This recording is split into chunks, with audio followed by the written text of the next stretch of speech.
The afternoon, getting a check on that first alert weather right now with Chief Meteorologist Mark Dixon.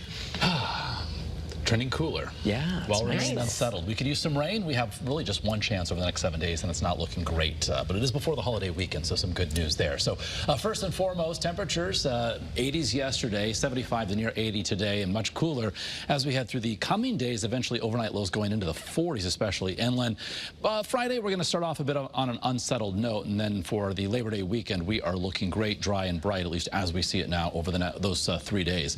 Speaking of the next 3 days, on our allergy forecast, ragweed and grasses, those are the culprits for sneezing and sniffling, so certainly plan accordingly. It's that time of year when you want to open windows, let in some of that fresh air with these cooler than normal temperatures, but keep in mind those fall, as we head toward fall, those allergens could certainly prove problematic. From Waterbury, 72 degrees, a decent amount of sunshine, blue sky, looking live from southeast Connecticut, from New London, where we're at 72 degrees, and scanning across the state, we are dry on the state's only live radar here, of course, from Channel 3. And temperatures currently are in the low and mid 70s inland, and from 72 in Groton, close to 80. New Haven also in Bridgeport. But dew point values, 40s and 50s, a very, very pleasant air mass. And we've got a reinforcing shot of some cooler air going to be moving in.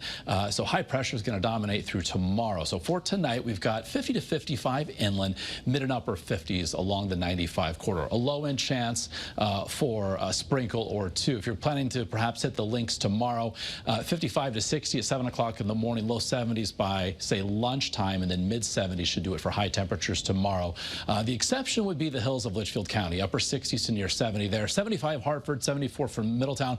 Pick out where you live, the town closest to you with an offshore wind, mid 70s. The warmest temps can be found along the Connecticut shoreline. So looking ahead to our Thursday, we're going to start off on a cool note. We'll see a blend of sun and clouds as we head into early Friday. A cold front on the approach will bring the chance for some showers, perhaps even an isolated thunderstorm. But by around midday, late morning, early afternoon, at least as we see it now, it will be exiting, and high pressure will be building in for the upcoming holiday weekend. So we've got one little spike here on the dew point trend. This, of course, the dew point measures the moisture content of the air.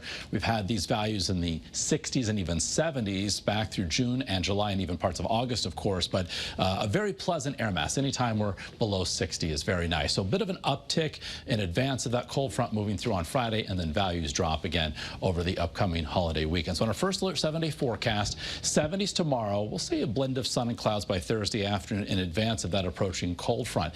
Want to point out, while tonight's going to be cool, tomorrow night even, say, chillier. 45 to near 50 inland, 50 to 55 along the 95 corridor. So again, cool, some may argue chilly. So those crisp nights, cool afternoons coming a little bit early here as we are in the final days of August. For Friday, again, that chance for a shower or storm early, trending brighter and also less humid through the end of the day.